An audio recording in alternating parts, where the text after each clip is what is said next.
Só para fazer uma abertura aqui, né? O André Mazetti, eu preciso ler aqui o mini currículo deles, vocês sempre pedem, né?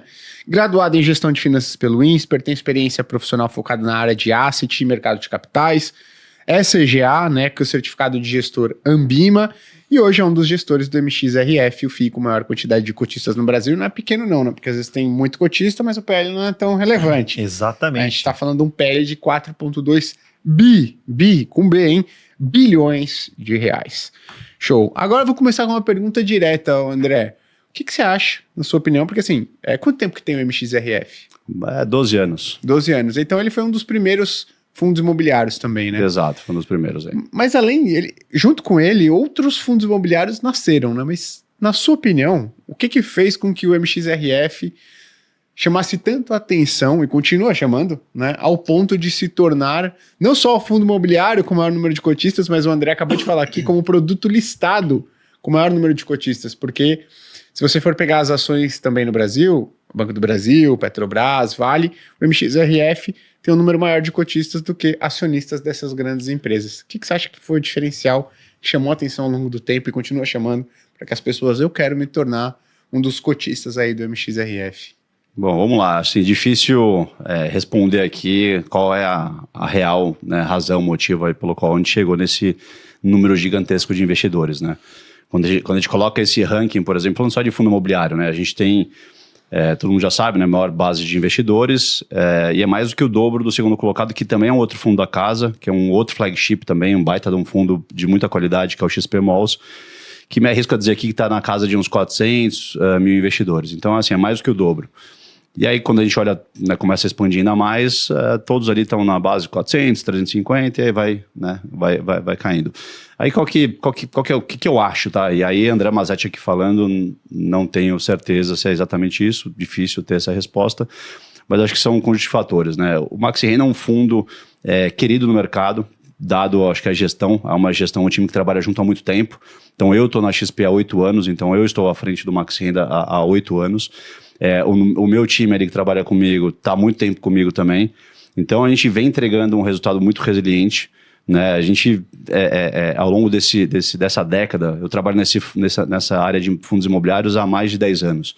E eu já vi um pouco de tudo, já vi essa indústria, né? Tive a felicidade de acompanhar todo o crescimento dessa indústria.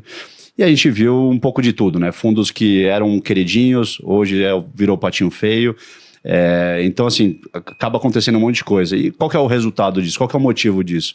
Eu acho que são frustrações que foram gerando ali, né, nos investidores, ou porque tomou uma alavancagem errada, principalmente a gente viu muito isso na classe de tijolo, fundos que eram baita queridinhos, e a gente viu que os juros aqui no Brasil saiu de 2, foi para 14 num curto espaço de tempo, e isso machuca dependendo da forma como você faz a alavancagem.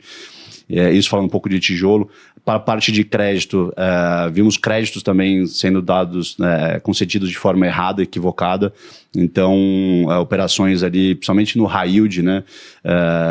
Quando a gente viu aqueles juros ali a 2%, 3%, todo mundo começou a adorar, né? Começou a ir atrás de yield e começou a ir correr atrás de fundos high yields. E aí, por um curto espaço de tempo, foram ótimos fundos e depois o problema chegou, né? Era uma turma que não tinha experiência no mercado e tudo mais. Então, o Maxi Renda, ao longo de todo esse tempo, mostrou uma resiliência muito grande. Então, eu acho que é uma combinação de 2 fatores, né, para atingir esse número de investidores. Primeiro, a resiliência, né, na entrega de resultado. E segundo, um fato curioso, né, que foi um dos primeiros fundos, se não o primeiro, na base 10. E isso acaba atraindo também muito investidores que falam, eu tenho aqui um troco, né? Então, por exemplo, recebe os rendimentos mensalmente, né? Essa indústria é marcada por isso. Onde que eu vou reinvestir esse negócio? Vai reinvestir no próprio fundo que tem posição e fala, deixa eu pegar um outro fundo bom também que eu consigo fazer aqui uma alocação também. Então, e aí, por que é o fato curioso da cota 10, né? O Maxi Renda em 2017, nós fizemos uma incorporação em outro fundo da casa, que era o XP Gaia, lote 1, e ali eram 2 fundos base 100, como a maioria, né, da indústria trabalha com base 100, né, ou seja, a cota ali na base dos R$100, um pouco mais, um pouco menos. E a gente, quando fez a incorporação, você tem que fazer uma troca de cotas, então um fundo que ele é incorporado, né, o investidor tem cotas daquele fundo que foi incorporado, ele passa a ter cotas do fundo que incorporou. e isso dá um troco, quando você vai fazer a incorporação, sobra frações de troca, de cota nessa troca. Então, se a gente ficasse na cota base 100, daria uma diluição muito grande dos investidores. Então, a gente basicamente fez na base 10, foi uma orientação até do assessor legal da época, o escritório de advocacia, e aí, sem querer, né, entre aspas... nem tinha intenção. Não tinha intenção, o fundo virou base 10. E aí, tanto é que depois de alguns anos, a gente falou, pô, vamos voltar para a base 100, como é que a gente faz, tal. A gente foi deixando quieto e vamos focando no que realmente importa, que é fazer a gestão do portfólio. E aí, depois disso, acabou sendo... Aí, não lembro exatamente que ano, mas teve um determinado ano que explodiu assim, a quantidade de investidores.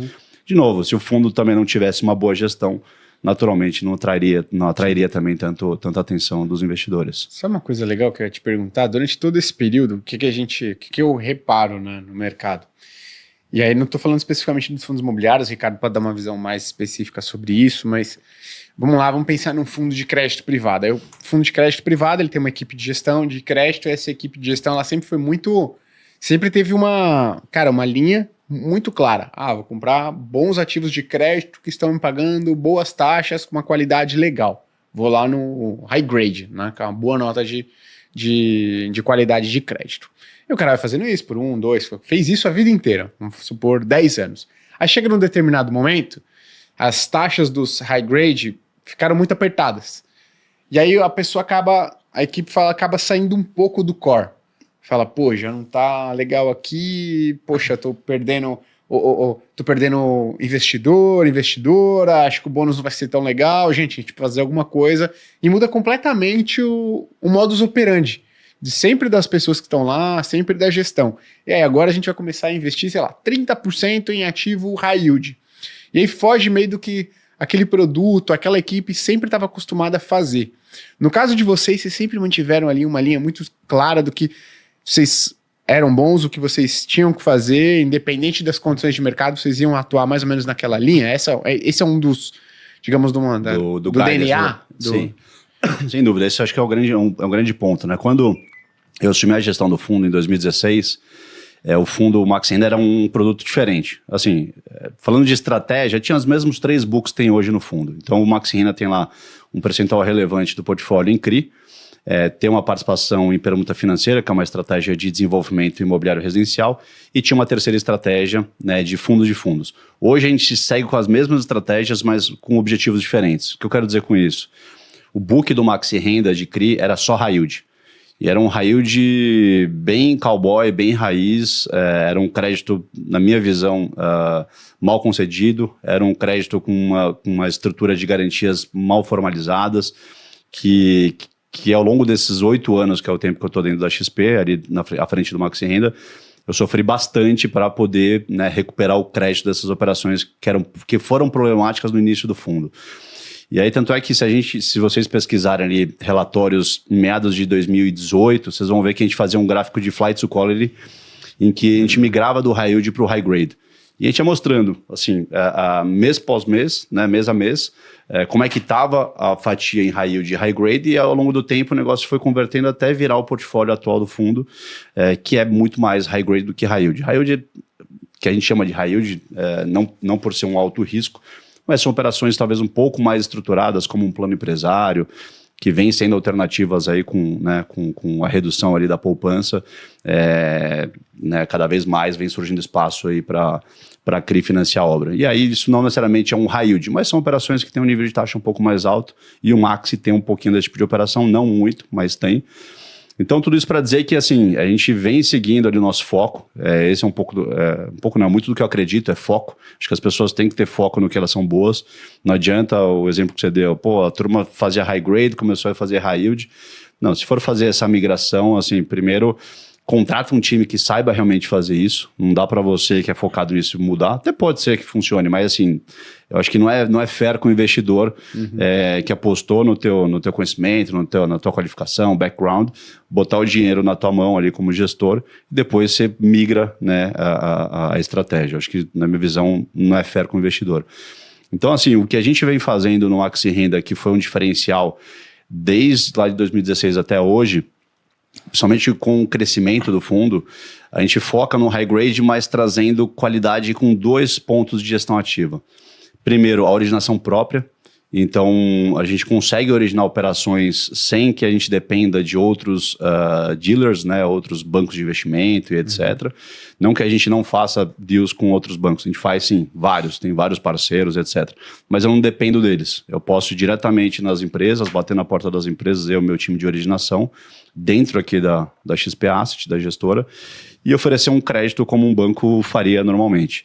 Então, ao fazer isso, eu consigo, por conceito, encarteirar, né, ou seja, pegar o dinheiro do Maxi Renda e fazer investimentos com nível de taxa melhor do que se eu recebesse essa oportunidade de algum outro banco de investimento.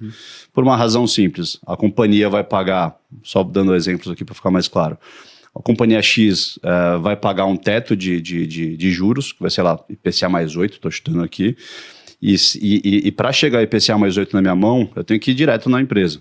Agora, se ela vem por intermediários, isso aqui vai chegar a IPCA mais 7 na minha mão, porque esses 100 bips vai ficar na mão do originador, do estruturador. Então, dado que o Maxi Renda hoje tem ali 4,2 bilhões e outros fundos da casa também que eu consigo dividir cheque, como um XPCI da vida, eu consigo fazer operações de 200, 300 milhões de reais sem ter que concentrar bastante nos fundos. Então eu tenho um diferencial já muito grande, né, pelo tamanho dos fundos. Claro que lá atrás, quando eu peguei a gestão no Maxi Renda, o Maxi Renda tinha 150 milhões de patrimônio líquido. Eu não conseguia ser atrativo para a empresa para oferecer um cheque, porque o meu máximo era, sei lá, 15, 20 milhões. Isso para uma empresa AAA, 15, 20 milhões não sai para nada.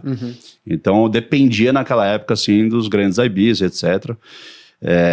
De novo, hoje eu faço muito deal com os IBs, com certeza, mas eu consigo fazer um negócio mais estratégico, consigo ancorar uma operação que os caras vão distribuir e talvez conseguir uma taxa melhor, mesmo não sendo uma água limpa que eu esteja bebendo. Então esse é o primeiro ponto da grande vantagem, né, nossa aqui do Maxi Renda, do time de gestão. Segunda vantagem é fazer uma gestão ativa no mercado secundário. Então, só usando o mesmo exemplo do IPCA mais 8. A gente vai lá, bebe água limpa, ou seja, consegue alocar ali IPCA mais 8 para uma operação que o mercado tomaria tranquilamente a IPCA mais 7. E aí o que eu faço? Eu pego parte desse crédito ou ele inteiro e vendo ele no mercado secundário, gerando essa compressão do spread. Então essas duas coisas, né, da gestão ativa, do meu lado aqui do meu time, geram um alfa muito interessante para o investidor. Então eu consigo entregar uma TIR no final do dia mais do que uma operação high grade, às vezes até operações similares a um high yield. Porque, fui lá, encarteirei IPCA mais 8, vendi IPCA mais 7 e ainda fora o carrego da operação que foi interessante, sei lá, em 6 meses, 1 ano, 2 anos, o que for. Então eu tenho um retorno total ali da operação dentro do fundo que é muito boa.